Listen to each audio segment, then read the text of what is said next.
다시 run run run 난 멈출 수가 없어 run run run 난 놓칠 수가 없어 잡히고밖에는 못해 너를 사랑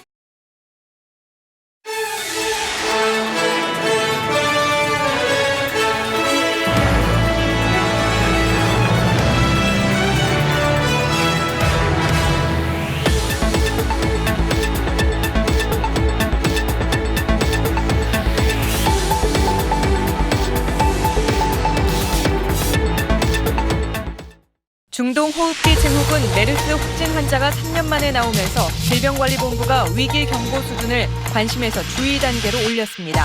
이낙연 총리는 늑장 대응보다 과잉 대응이 낫다며 확산 방지에 총력을 다해달라고 주문했습니다. 메르스 확진 환자와 밀접 접촉한 22명은 자택 등에 격리돼 있고 같은 비행기에 탄 승객 등 400여 명도 당국의 관리를 받고 있습니다. 환자 추가 발생의 고비는 최대 잠복 기간인 앞으로 2주가 될 전망입니다. 북한이 정권 수립일인 구구절을 기념해 열병식을 진행했습니다. 관심이 쏠렸던 대륙간 탄도미사일 ICBM은 나오지 않았는데 미국을 자극하지 않겠다는 뜻으로 보입니다. 흙막이 벽이 무너져 건물이 일부 붕괴한 서울 상도동 유치원 철거 작업이 시작됐습니다. 철거는 내일까지 이어질 전망입니다. 부산역에서 흉기를 들고 인질극을 벌인 50대 남성이 경찰이 쏜 테이저건을 맞고 검거됐습니다. KTX에 무임 승차한 게 적발되자 청소 노동자를 붙잡고 인질극을 벌였습니다. 자신도 취한 상태에서 술에 취한 회사 동료를 업어 옮기다 다치게 했다면 배상해야 한다는 판결이 나왔습니다. 호의에 의한 행위였더라도 무리하게 업을 것이 아니라 도움을 청해야 했다는 겁니다.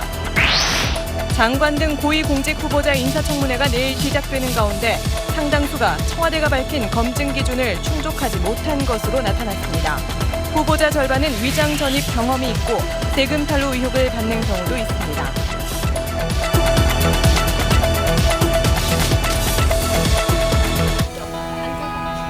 마스크가 필요 없는 세상으로.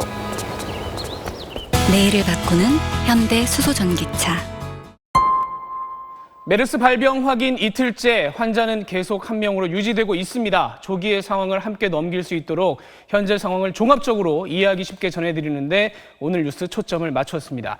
먼저 유일한 확진 환자 상황부터 확인해 보겠습니다. 서울대병원 연결해보죠. 노동규 기자. 네, 서울대병원 앞에 나와 있습니다. 네, 현재 환자 상태가 우선 어떻습니까? 예, 제가 나와 있는 이곳이 메르스 확진 환자를 격리 치료하고 있는 서울대병원 본관 앞입니다.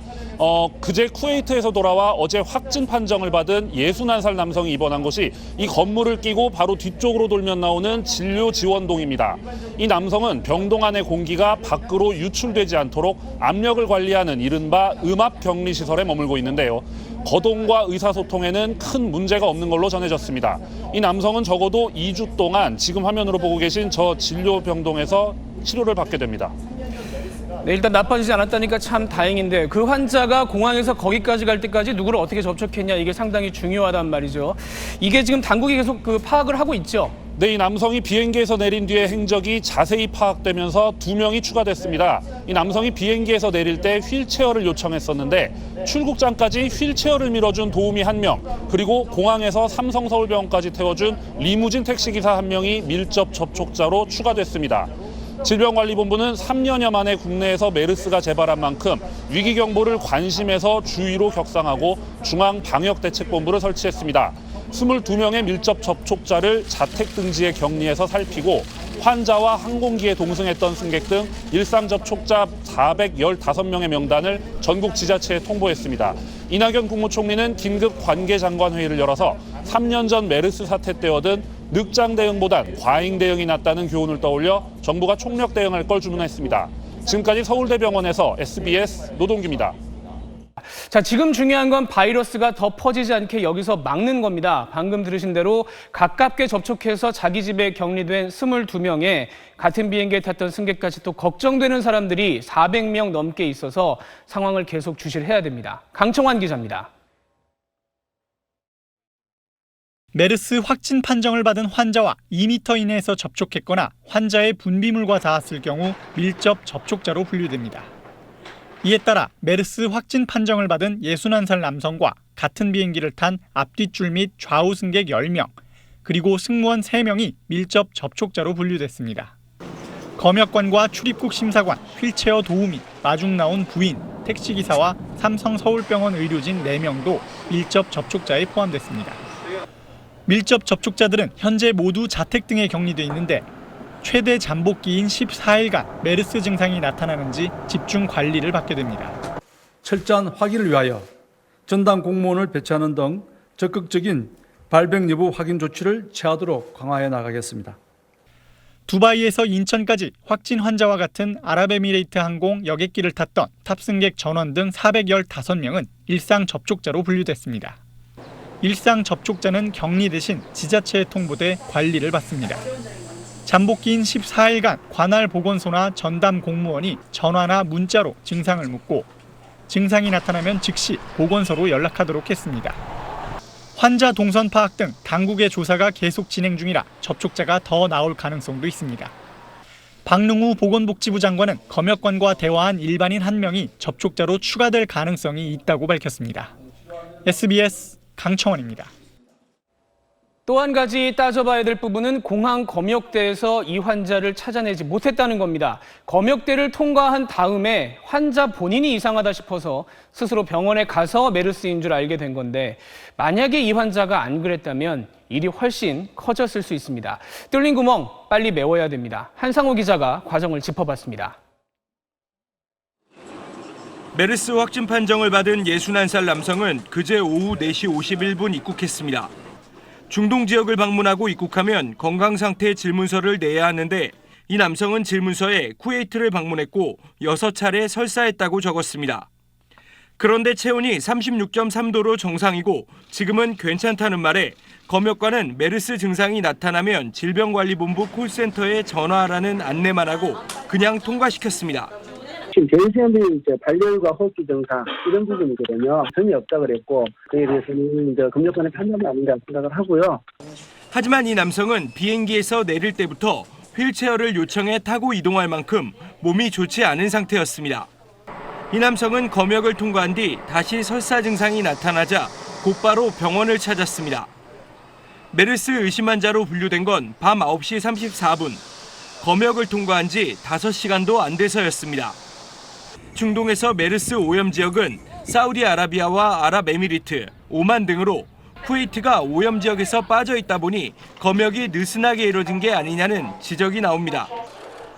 질병관리본부와 외교부는 이 남성이 쿠웨이트 현지에서 접촉한 한국인의 감염 여부도 파악할 예정입니다. SBS 한상우입니다. 이 환자와 가깝게 접근했던 22명이 2주 동안 격리된다고 말씀드렸습니다. 왜 2주냐면 바이러스가 최대로 그 기간 동안 활동을 하기 때문입니다. 자, 앞으로 2주면 추석 직전까지인데 이 기간이 그래서 아주 중요합니다. 장선희 기자 설명 들어보시죠. 국내에서 처음으로 메르스 확진 환자가 나온 건 2015년 5월 20일입니다. 첫 환자가 카타르에서 입국 후 확진 판정을 받기까지 보름이나 걸리면서 그동안 접촉자들이 많았습니다. 그러다 보니 메르스가 종식된 12월 23일까지 7달 동안 감염자가 186명이나 됐고 이 가운데 38명이 목숨을 잃었습니다. 격리됐던 사람만도 16,752명에 달했습니다. 당시 환자 대부분은 병원에서 감염된 것으로 확인돼 병원과 응급실의 감염관리 시스템의 허점을 여실히 드러냈습니다. 메르스는 2012년 사우디아라비아에서 처음 발병했는데 치사율이 최대 46%에 달합니다. 주로 발열과 기침 가래, 호흡곤란을 보이고 구토와 설사 같은 증상도 함께 나타나기도 합니다. 신종 코로나 바이러스가 원인인데 낙타와 접촉하거나 확진자와의 접촉을 통해 주로 감염되는 것으로 알려졌습니다. 증상을 완화하는 약은 있지만 아직 예방 백신이나 치료제는 없습니다.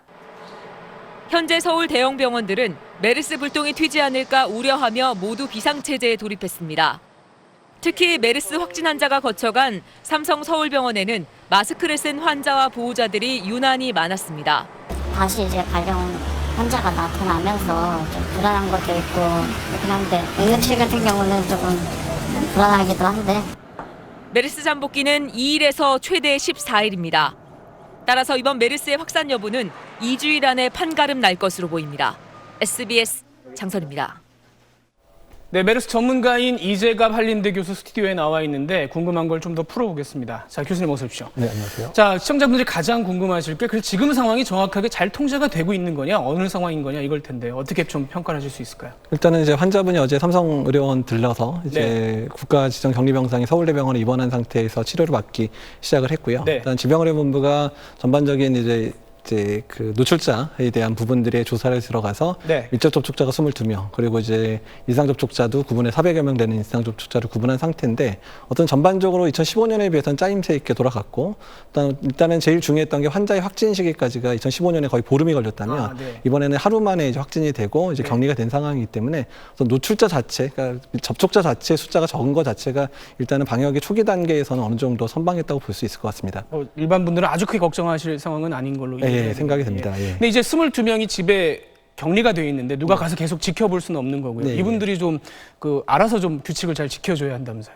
예, 2015년도에 좀 몇몇 좀 말썽이 있었던 사례들이 있었긴 있었는데 이번 같은 경우 이미 2015년에 겪은 상황이었고 또 숫자도 22명이라 이제 지자체가 관리하기엔 상당히 적은 숫자에 해당되는 부분들이고 어느 정도 이제 메르스 겪었던 부분들이 있어서 집안에서 이제 자가격리 상황들을 잘 지켜주셔야 될 것 같고 또한 방역 당국도 환자분한테 마스크라든지 손 세정제라든지 또한 일정 시간 뭐 가족이 없는 분들한테는 이제 식량이나 이런 부분들도 이제 공급을 하고 있는 상황이고 충분히 설명이 된 상황이라 2015년에 비해서는 상당히 잘 지켜주실 거라 믿습니다. 그리고 이제 같은 비행기 타고 온 사람 등등해서 400명 정도는 일상 활동을 할 수 있는데 이분들도 본인들 상태를 좀 잘 확인을 해야 된다면서요. 그렇죠. 일상적으로 이제 노출됐다고 해서 일상 접촉자라고 이제 분류가 됐고 이런 분들 같은 경우에는 질병관리본부에서 문자 발송을 해서 증상이 발생한 경우는 바로 1339 통해서 연락하거나 이제 관할 보건소에 신고하도록 지금 계속 연락이 가는데요.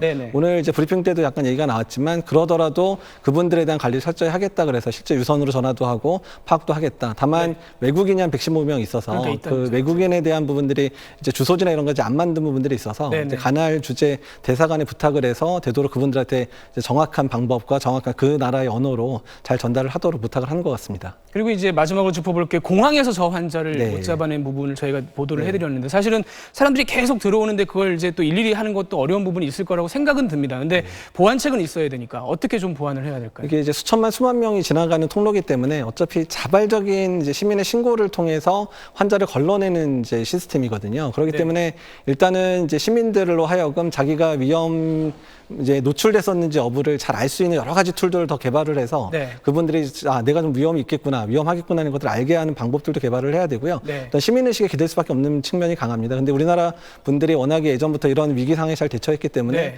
자기가 그런 데 노출됐고 위험했다 그러면 이제 먼저 얘기해 주시고 또한 그거로 인한 불편이나 이런 것들을 좀 감수해낼 수 있는 그런 마음들도 필요할 것 같습니다. 말씀을 쭉 떠보니까 3년 전에 우리가 여러 가지를 겪으면서 만들었던 규칙들을 모두가 함께 잘 지킨다면은 뭐 큰 문제 없이 넘어갈 수도 있겠다 이런 생각이 드네요. 예, 저도 동감합니다. 네, 잘 들었습니다. 예, 감사합니다. 네. 자, 오늘 북한은 정권 창립 70주년 큰 기념일이었습니다. 그런데 군사 퍼레이드에 ICBM이나 핵을 떠올리게 하는 무기들을 꺼내지 않았고 김정은 위원장도 연설을 하지 않았습니다. 먼저 오늘 평양 상황 김혜영 기자가 정리했습니다. 북한 정권 수립 70주년을 기념하는 열병식이 오늘 오전 10시쯤부터 평양 김일성 광장에서 진행됐습니다. 김정은 위원장과 고위 간부들이 총출동한 가운데 12,000명 이상의 군인들과 5만 명 이상의 민간인이 참석했다고 현장을 취재한 외신들은 전했습니다. 관심을 모았던 무기 행진에서는 사거리 200km 이상의 300mm 신형 방사포와 북한판 패트리엇으로 불리는 KN-5 지대공 미사일 등이 등장했습니다. 국산 K9과 흡사한 자주포, 대전차 공격용 장갑차 등 처음 보는 신형 재래식 무기들도 있었습니다. 하지만 중장거리 미사일은 보이지 않았습니다. ICBM급 미사일인 화성 14형, 15형은 물론 중거리 미사일인 화성 12형, 잠수함 탄도 미사일인 북극성 등은 열병식에 일절 등장하지 않았습니다. You didn't see the nuclear symbol and you certainly did not see the intercontinental ballistic missiles. 김정은 위원장은 중국 리잔수 상무위원장과 옆자리에 서서 열병식을 지켜봤고 행사가 끝난 뒤에는 맞잡은 손을 번쩍 들어올리며 북중 우호를 강조하기도 했습니다. 주요 열병식마다 생중계나 녹화 방송을 했던 조선중앙TV는 오늘은 저녁 8시가 되도록 열병식을 방송하지 않고 있습니다. SBS 김혜영입니다. 쭉 들으면서 느끼셨겠지만 북한이 꽤 수위 조절을 한 걸로 보입니다. 무슨 의도인지 안정식 북한 전문 기자가 오늘 평양 행사의 행간을 읽었습니다. 올해 2월 8일 건군 70주년 열병식 등 중요한 행사 때는 직접 연설을 마다하지 않았던 김정은 위원장. 정권 수립 70주년이라는 큰 기념일이지만 오늘 연설은 김영남 최고인민회의 상임위원장에게 맡겼습니다. 김영남의 연설은 경제에 집중됐다고 외신은 보도했습니다. 현장을 취재한 AP통신은 김영남 위원장이 핵 무력이 아닌 경제적 목표를 강조했으며 열병식 행사의 기조를 비교적 부드럽게 했다고 전했습니다. 노동신문이 사설에서 최강의 전쟁 억제력을 가지게 됐다며 핵 보유의 의미를 강조하기도 했지만 핵이라는 단어가 직접 등장하지는 않았습니다. 김정은 위원장이 트럼프 미국 대통령에게 친서를 전달하는 등 북미 협상 재개를 저울질하는 상황에서 수위 조절을 한 것으로 평가됩니다. 그 비핵화와 북미 간 그 협상을 진행 중에 있잖아요. ICBM 무력 시위를 하게 되면 의지의 진정성을 의심받을 수밖에 없다. 폼페이오 방북 취소로 교착됐던 북미 협상이 우리 특사단 방북과 김정은 위원장의 친서 전달, 북한의 열병식 수위 조절로 재개될 분위기는 조성됐습니다. 협상 재개의 관건은 핵 신고나 비핵화 시간표, 종전선언 같은 구체적 강론에서 진전의 실마리를 찾을 수 있느냐입니다. SBS 안정식입니다. 서울 상도유치원 건물 철거 작업이 오늘 낮부터 시작됐습니다. 지금은 어두워져서 일단 작업이 중단된 상태로 내일까지는 철거 작업이 마무리될 걸로 보입니다. 김민정 기자의 보도입니다. 대형 집게가 달린 앞쇠기가 유치원 건물 여기저기를 뜯어내자 희뿌연 먼지가 자욱해집니다. 분홍색 내장재와 철근, 집기류가 굉음과 함께 흙더미 위로 굴러떨어집니다. 낮 2시부터 시작한 철거 작업은 조금 전인 저녁 7시 반까지 진행됐습니다. 관할 동작구청은 주민 불편을 감안해 야간 작업은 하지 않기로 했습니다. 불과 며칠 전까지 아이들이 쓰던 교실 내부의 잔해가 흙더미 위에 나뒹굴고 있습니다. 구청은 우선 완전히 기울어진 건물을 뜯어내고 나머지 부분의 철거 여부를 결정하겠다는 계획입니다. 기울어진 건물 철거는 내일 마무리될 것으로 보입니다. 바로 옆 상도초등학교는 소음과 분진 등을 고려해 내일 휴업합니다. 동작구청은 사고 전날인 지난 5일 건물 균열을 이유로 상도유치원이 요청한 긴급회의에 참석하지 않은 것을 사과했습니다. 그때 즉시 나가지 못하고 저희 직원도 못 나가고 저도 그때 다른 회의 가서 못 나갔는데 지금 생각하면 못 나간 게 어떻게 보면 뼈아프게 좀 반성이 됩니다. 깊이 10m 이상 터파기 공사를 하려면 지난 1월 18일부터는 지하 안전 영향 평가를 받도록 하는 법이 발효됐는데 붕괴 사고가 난 다세대 주택 공사의 경우 발효 하루 전인 1월 17일 건축 인허가 신청을 했다는 이유로 구청의 안전 평가를 받지 않은 것으로 드러났습니다. SBS 김민정입니다. 일본 홋카이도 지진으로 인한 희생자가 39명으로 늘었습니다. 희생자 대부분이 나온 아스마 마을에 오늘 밤부터 비가 예보돼 있어서 추가 산사태가 나지 않을까 우려가 커지고 있습니다. 최원 특파원이 아스마 마을에서 소식 전해왔습니다. 산사태로 매몰된 아츠마 마을로 들어가는 도로입니다. 양옆에 흙더미가 산을 이뤘고 도로 옆 주택은 형체를 알아볼 수 없을 정도로 무너졌습니다. 주민 34명이 숨진 현장에선 실종자 2~3명을 더 찾기 위한 수색 작업이 한창입니다.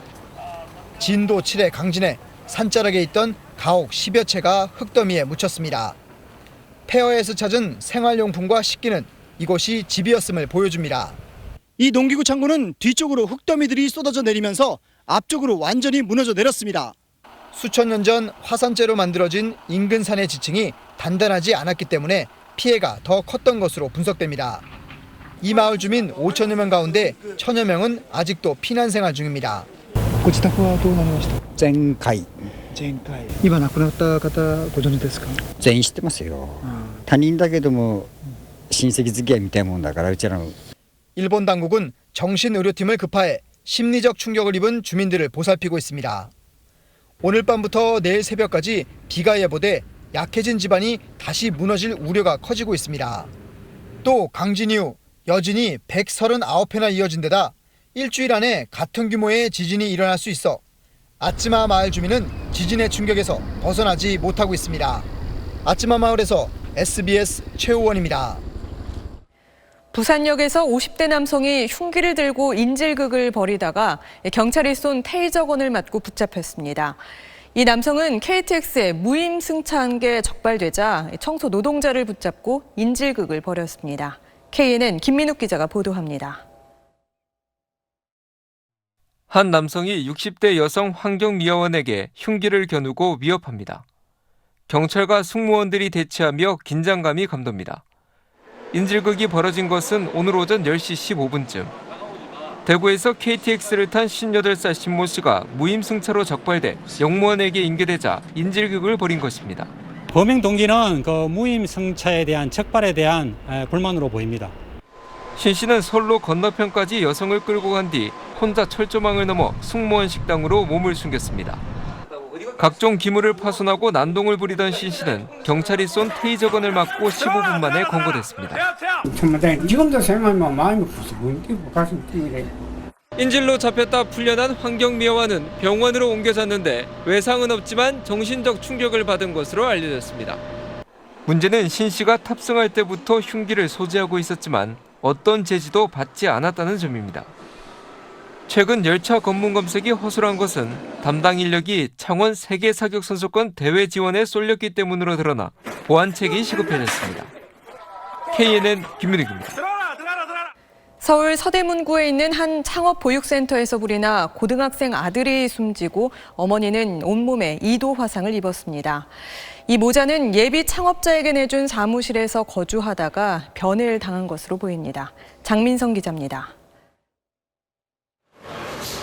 오늘 오후 12시 50분쯤 서울 서대문구 남가좌동 명지전문대 창업보육센터 4층에서 불이 났습니다. 굉장히 큰 굉음이 울려서요. 팡 소리가 나면서 냄새가 쾌쾌쾌 하는 거예요. 불은 20여 분 만에 꺼졌지만 불이 난 4층 사무실에선 48살 여성 A씨와 고등학생 아들이 발견됐습니다. 아들은 숨진 상태였고 A씨는 온몸에 2도 화상을 입어 병원으로 옮겨졌습니다. 소방관들이 출동했을 때 남편은 현장에 없었습니다. 불이 난 사무실은 자동차 부품 관련 창업을 준비한다며 빌린 곳인데 A씨 가족은 80제곱미터 크기 사무실에서 거주도 했던 것으로 알려졌습니다. 불이 난 곳 4층에 계신 분들은 주거 하시는 분들이죠? 예. 서울시도 하시면서 주거를 같이 하신 거죠. A씨 가족은 월 80만 원 정도의 임대료와 관리비를 1년째 체납해 퇴거 요구를 받는 상태였던 걸로 전해졌습니다. 경찰은 크게 다투는 소리에 이어 폭발음이 들렸다는 주민들의 증언을 토대로 남편을 불러 사무실에서 거주한 경위 등 사고 경위를 조사하고 있습니다. SBS 장민성입니다. 자신도 취한 상태에서 술에 취해 잠든 회사 동료를 업어서 옮겨주려다가 다치게 했다면 배상해야 한다는 법원의 판결이 나왔습니다. 좋은 뜻이었어도 자신이 취한 상태였다면 무리하게 업지 말고 도움을 청해야 했다는 겁니다. 이 보도에 류란 기자입니다. 2015년 9월 A씨는 회사 동료들과 새벽 1시까지 이어진 긴 회식 끝에 술에 취해 잠들었습니다. 그런데 동료 B씨가 자신도 취한 상태에서 A씨를 둘러엎고 술집 계단을 내려가다가 넘어졌습니다. A씨는 바닥에 얼굴과 머리를 정면으로 부딪혔지만 술에 취한 상태여서 깨지 못했고 B씨는 다른 동료에게 A씨를 맡긴 뒤 귀가했습니다. 이튿날 극심한 통증을 느낀 A씨가 병원을 찾았는데 시각장애 진단을 받았습니다. A씨는 B씨와 B씨의 보험사를 상대로 소송을 냈고 법원은 1억 1,000여만 원을 배상하라고 판결했습니다. 재판부는 A씨가 술에서 깨 몸을 가눌 수 있을 때까지 기다리거나 술집 직원이나 가족에게 도움을 청해 데려가도록 해야 했다고 밝혔습니다. 또 머리나 얼굴을 크게 다쳤을 것이라고 예상할 수 있었는데도 응급구조를 요청하는 등 필요한 조치를 하지 않고 귀가한 과실도 있다고 덧붙였습니다. 다만 A씨가 술을 과다하게 마셔 사고의 원인을 제공했고 B씨가 A씨를 업은 것이 직장 동료로서 호의를 베푼 것이라는 점을 고려해 B씨의 배상 책임은 60%라고 판단했습니다. SBS 유란입니다. 요새 사람들 만나면 집값 오른 얘기 참 많이들 하죠. 여러 이유가 있겠지만 시중에 돈이 너무 많이 풀린 것도 그 중에 하나로 꼽힙니다. 하지만 경기가 안 좋은데 이 부동산만 보고 금리를 올릴 수도 없다는 게 고민입니다. 김정호 기자입니다. 강남과 광화문에 집 2채를 보유한 김모 씨는 다주택자를 옥죄는 정부 대책에도 집할 생각이 없습니다. 부동산만한 투자처가 없다는 판단 때문입니다.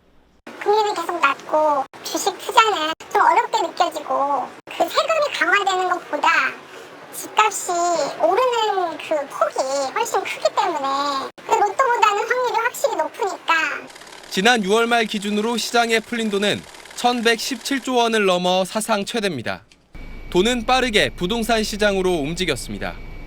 부유층 자산 가운데 부동산 비중이 3년째 늘어나고 있고 중산층은 대출을 받아 투자에 가세했습니다. 지금과 같은 저성장 상태에서는 마땅한 투자처가 부동산 외에는 별로 없는 상황입니다. 그리고 특정 지역이 상승하면 풍선 효과로 인해서 그 주변 지역이 다시 상승하는 이런 악순환이 나타나고 있습니다. 시중 자금이 생산과 무관한 부동산에 쏠리면 자산 가격만 끌어올리고 양극화를 심화시킵니다. 정부의 고민도 깊어지고 있습니다. 한국은행이 지난해 말 이후 기준금리를 1.5%로 동결했고 당분간 경기 부진 속에 금리를 올리기 어려울 것이란 전망이 우세합니다. 정부의 부동산 종합대책에 돈줄을 잴 수 있는 내용이 포함된다면 얼마나 효과를 낼지 주목됩니다. SBS 김정우입니다. 내일부터 새로 바뀐 장관들과 헌법재판소장 등등 고위공무원 10명의 청문회가 시작됩니다. 저희가 후보자들 전력을 쭉 살펴봤는데 이제 음주운전은 없지만 여전히 위장 전입은 꽤 많았습니다. 김수영 기자입니다. 병역 기피와 세금 탈루, 불법 재산 증식, 위장 전입, 연구 부정, 음주운전, 성범죄. 하나라도 걸리면 고위공직자 안 시키겠다고 청와대가 약속한 7대 비리입니다. 장관 후보자와 헌법재판소장, 헌법재판관 등 10명의 후보자 가운데 현재까지 절반인 5명이 위장 전입 의혹을 받고 있습니다. 이은혜 헌법재판관 후보자가 7차례로 가장 많고 김기용 후보자는 3차례로 그 다음입니다. 청와대는 공직 후보자들의 위장 전입이 흔해서였는지 인사청문회가 장관급까지 확대된 2005년 7월 이후 2회 이상 투기와 자녀 선호학교 진학 목적 이렇게 세부 조건을 제시했는데요. 이은혜 후보자는 2005년 이후에도 2차례나 위장 전입을 했습니다. 다만 실제 전학한 것도 아니고 장남이 학업에 전념하지 않아서 그랬다는 다소 이해하기 어려운 해명을 내놨는데 청문회에서 쟁점이 될 것 같습니다.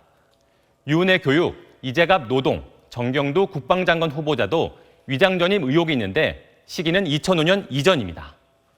현재까지 가장 다양한 의혹의 후보자는 이재갑 고용노동부 장관 후보자입니다. 다운계약서를 통한 세금 탈루, 비상장 주식 관련 내부 정보 이용 의혹, 위장 전입까지 3가지입니다. 지속적으로 강화되는 게 맞고요.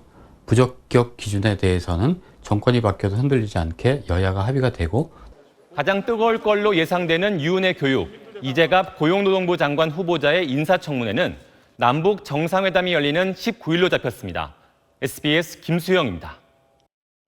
어제 오늘 성묘 가는 차들 때문에 길이 많이 막혔죠. 다음 주도 많이들 가실 텐데 한창 가을 진드기에 말벌도 돌아다닐 때라서 이거 신경 쓰셔야 됩니다. 장세만 기자입니다. 재작년 치악산의 한 야영장에서 붙잡힌 살무사입니다. 몸에 얼룩무늬가 선명한 다 자란 성체입니다. 국내에 자생하는 독사로는 살무사와 유혈모기가 대표적인데 둘 다 독성이 치명적입니다. 특히 번식기를 앞두고 예민해지는 시기여서 더 위험합니다. 심장 방향 쪽으로 물린 부분에 가깝게 이렇게 붕대를 묶고 뛰거나 흥분하면은 이 퍼지는 속도가 더 빨라지니까 심적으로 물렸을 때 안정을 취하고. 진드기가 옮기는 감염병도 가을철에 집중적으로 발생합니다. 특히 살인 진드기로 불리는 작은 소피 참 진드기 개체수가 예년보다 크게 늘었습니다. 올여름 기록적인 폭염으로 진드기 산란율이 증가한 때문으로 분석됐습니다. 이 진드기는 중증열성 혈소판 감소 증후군 바이러스를 사람에게 옮길 수 있습니다. 감염되면 1, 2주간의 잠복기를 거친 뒤 고열과 구토를 일으키며 심하면 사망에 이를 수 있습니다. 진드기 피해를 막으려면 긴 소매와 긴 바지를 입는 등 야외에서 피부 노출을 최소화하는 게 좋습니다. 또 벌초나 등산 때 말벌이 주변에 없는지 조심해야 합니다. 말벌은 꿀벌과 달리 쏘였을 때 침이 박히지 않기 때문에 신용카드 등으로 긁을 경우 상처를 덧나게 할 뿐이라고 전문가들은 조언합니다. SBS 장세만입니다. 정부가 말도 많고 탈도 많은 특수활동비를 확 줄이겠다고 발표했죠. 그런데 저희 데이터 저널리즘팀 마부작침이 내년 예산안을 따져봤더니 약속하고는 영 달랐습니다. 보도에 심영구 기자입니다. 첫 번째로는 그 특활비 받는 부처 중에 일부 부처는 특활비를 다 없애겠습니다. 두 번째로는 그 전체량을 좀 줄이겠고요. 금액을 줄이겠고요. 세 분이 있는 것 같아요. 김동연 부총리가 특활비를 없애겠다고 한 일부 부처는 마부작침팀이 내역을 처음 공개했던 대법원과 권익위, 민주평통, 공정위, 방위사업청 등 5개 기관입니다. 그런데 이 5개 기관 특활비를 다 합쳐봐야 7억 6천여만 원. 2018년 전체 특활비의 0.2%입니다.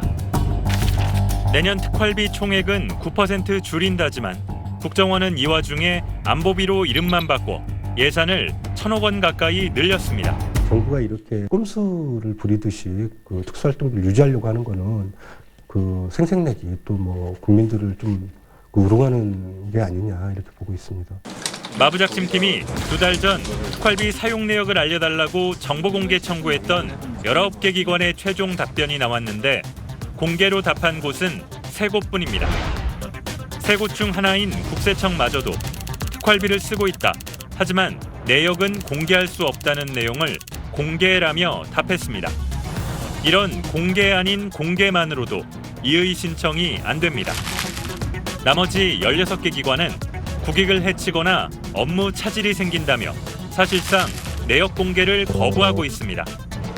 대법원 확정 판결로 떠밀리듯 과거 3년치 내역을 공개했던 국회 역시 현 20대 국회도 공개하라는 법원의 1심 판결에 시간 끌기 항소로 버티고 있습니다. 불필요한 특활비를 줄이겠다면서도 필요한 건지 필요 없는 건지 납세자가 판단할 수 있는 사용 내역은 공개할 수 없다는 정부와 국회. 말로만 개혁에 그치는 건 아닌지 국민과 함께 저희도 지켜보며 따지겠습니다. SBS 심영구입니다. 셰익스피어의 고전과 안데르센 동화가 우리 판소리 장단에 어우러져서 관객들을 사로잡고 있습니다. 어울리지 않을 것 같은 이 조화, 어떤 느낌인지 직접 보시죠. 권혜리 기자입니다. 이 이아고란 놈이 오셀로를 궁지에 몰아넣고자 자신의 흉계에 주변 사람들을 하나 둘 끌어들이는데 조선의 기생이 사람들을 모아놓고 어느 먼 나라 남자가 인생을 망친 이야기를 들려줍니다. 아내를 의심하다 질투에 눈이 먼 무어인 장군 오셀로의 이야기입니다. 흐느끼다, 꾸짖다, 관객에게 말을 걸다. 저잣거리에서 북 하나, 소리 하나로 속되고 야한 얘기부터 근엄한 교훈까지 쏟아내는 우리 판소리가 강렬한 감정이 휘몰아치는 영국의 비극을 담아내기에도 부족하지 않음을 보여줍니다. 이아고가 관계를 부리는 거는 판소리 소리꾼이 안일이쪽으로 재담을 하는 거. 이제 3번째 봐요, 오늘. 또 서양하고 동양도 느끼는 감정이 비슷하구나. 어린이들에게 친숙한 안데르센의 동화 미운 오리 새끼를 우리 장단으로 표현한 공연도 무대에 올랐습니다. 왈츠나 삼바처럼 현대인에게 친숙한 외국 음악의 리듬도 섞어가며 자연스레 흥을 돋웁니다. 막상 와서 보시면 판소리가 생각보다 멀지 않다는 거 느끼실 수 있을 거예요. 국악의 외연을 넓히려는 젊은 음악인들의 시도가 경계를 허물며 새 영역을 개척하고 있습니다. SBS 권혜리입니다. 미국 캘리포니아주에서 또 대형 산불이 발생해서 며칠째 이어지고 있습니다. 산불이 강한 바람을 타고 고속도로를 덮치는 아찔한 순간이 영상으로 공개됐습니다. 로스앤젤레스 정준형 특파원입니다.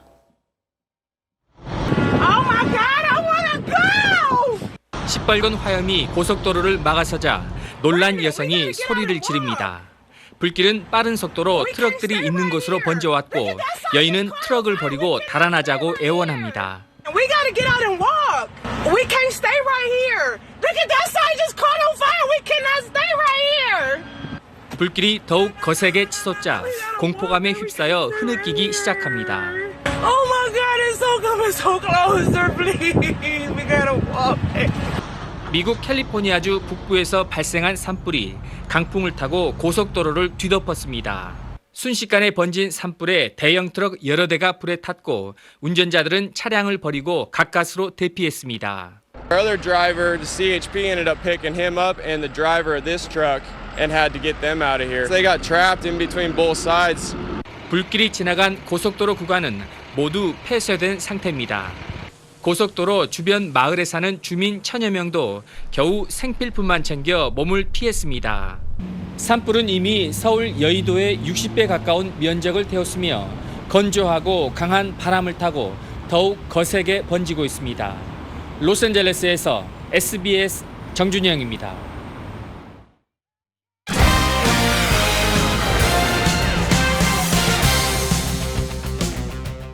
안녕하십니까, 스포츠 뉴스입니다. 프로야구에서는 오늘 하루 만루 홈런이 3개나 나와서 역대 최다 타이를 기록했습니다.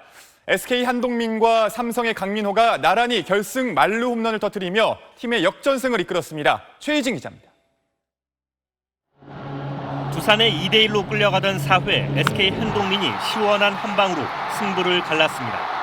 투아웃 만루에서 두산 에이스 린드블럼의 체인지업을 잡아당겨 오른쪽 담장을 훌쩍 넘겼습니다. 단숨에 5대2로 전세를 뒤집은 SK는 5회 김동엽의 솔로 홈런에 이어 8회 집중타로 7점을 뽑아내며 두산의 14대2로 대역전승을 거뒀습니다. 2위 SK는 선두 두산의 5연승을 저지하며 3위 한화와 승차를 한 경기 반으로 벌렸습니다. 광주에서는 만루 홈런 2방이 나왔습니다. 데뷔 5년 동안 통산 홈런이 2개뿐이던 기아 포수 한승택이 2회 말 생애 첫 만루포를 터뜨리자 삼성 포수 강민호가 바로 다음 공격에서 기아 에이스 헥터를 상대로 역전 만루 홈런을 쏘아 올렸습니다. 강민호의 이 한 방으로 6대5 한 점차 승리를 거둔 삼성은 3연패에서 벗어났습니다. LG는 선발 차우찬의 7이닝 2실점 호투를 앞세워 한화를 물리쳤고 넥센은 7회 김하성의 결승타로 KT를 누르고 4연패에서 탈출했습니다. NC는 홈런 2방 포함 16안타를 몰아치며 롯데를 11대3으로 대파했습니다. SBS 최희진입니다. 국내 여자 골프 상금 랭킹 57위로 그동안 주목받지 못했던 정슬기 선수가 생애 첫 우승을 차지했습니다. 선두에 세타 뒤졌던 정슬기는 정교한 퍼팅을 앞세워 차근차근 타수를 줄여 역전극을 펼쳤습니다. 14번 홀에서 한치의 오차도 없는 버디 퍼팅으로 승부를 갈랐습니다. 정슬기는 5명의 2위 그룹을 한타 차로 따돌리고 데뷔 3년 만에 첫 우승을 차지했습니다. PGA 투어에서는 타이거 우즈가 다시 살아난 퍼팅으로 4타를 줄이며 순위를 공동 11위로 끌어올렸습니다. 선두 저스틴 로즈와는 5타 차입니다. US 오픈 테니스에서 일본의 혼혈 선수 오사카 나오미가 세리나 윌리엄스를 꺾고 정상에 섰습니다. 일본 최초의 메이저 챔피언입니다. 이정찬 기자입니다. 21살의 신예 오사카는 최고 시속 191km의 강서브를 앞세워 자신의 우상인 윌리엄스를 몰아붙여 1세트를 가볍게 따냈습니다. 접전이 이어지던 2세트에서 의외의 변수로 승부가 갈렸습니다. 윌리엄스가 평정심을 잃고 라켓을 바닥에 내리치자 심판은 경고를 줬습니다. 그러면서 그 이전 상황에서 코치와 대화하는 부정행위를 했다며 또 경고를 줘 벌점까지 부과했습니다. 윌리엄스가 발끈했습니다. I didn't get coaching. I have a daughter and I stand what's right for her and stole a point from me. You're a thief too. 그러자 심판은 개인 페널티까지 부과했습니다. Verbal abuse. Game penalty. Mrs. Williams. 2세트 게임 스코어 3대1로 앞서던 윌리엄스는 와르르 무너졌고 오사카가 6대4 역전승을 거두고 정상에 올랐습니다. 윌리엄스는 오사카를 꼭 안아주며 진심으로 축하하면서도 심판과는 악수하지 않았습니다. IT인 아버지와 일본인 어머니 사이에서 태어나 미국에서 성장한 오사카는 일본 국적으로 활동하며 일본인 최초의 메이저 챔피언이 됐습니다. SBS 이정찬입니다. 프로 배구 코보컵 개막전에서 KB손해보험이 풀세트 접전 끝에 한국전력을 꺾었습니다. 외국인 거포 알렉스가 세터 못지않은 멋진 토스까지 선보이며 승리를 이끌었습니다.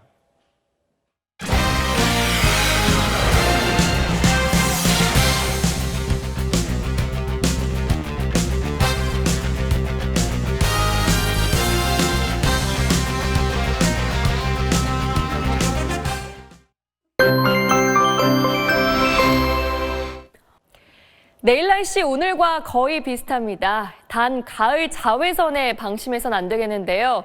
내일 자외선 지수 강원 영동을 제외하고 전국에서 높음 단계 보이겠습니다.